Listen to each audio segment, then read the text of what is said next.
Kijo, kwa nini hutaki kunielewa? Na kwa nini hutaki kunitoa outing? Kila siku kirudi unarudi usiku, ukiondoka asubuhi. Kwa hiyo kazi ni ya muhimu kuliko mimi mke wako, si ndio?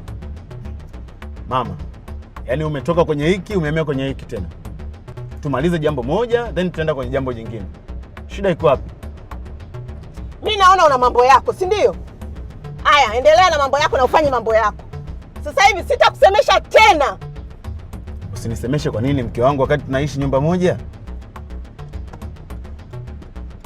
Hebu kwanza tupaki tuelewane. Maana naona mambo yanakuwa mengi afu tuko barabarani.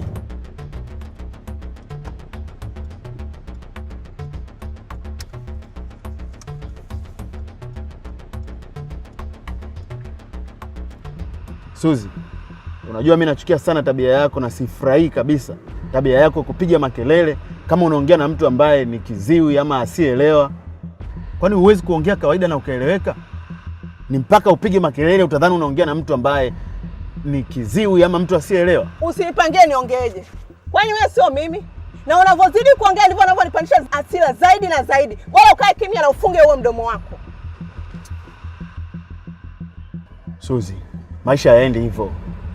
Na hii inakuwa sio ndoa tena, bali ni gereza. Na sisi wanaume huwa hatupendi kabisa mtu anayeongea kwa kupiga makelele. Makelele tena makelele yasiokuwa na msingi kabisa. Unanizalau Kijo? Mimi huwa sipendi dharau. Tena usinizoee vibaya. Sipendi mimi upuzi. Tena sitaki upuzi wako.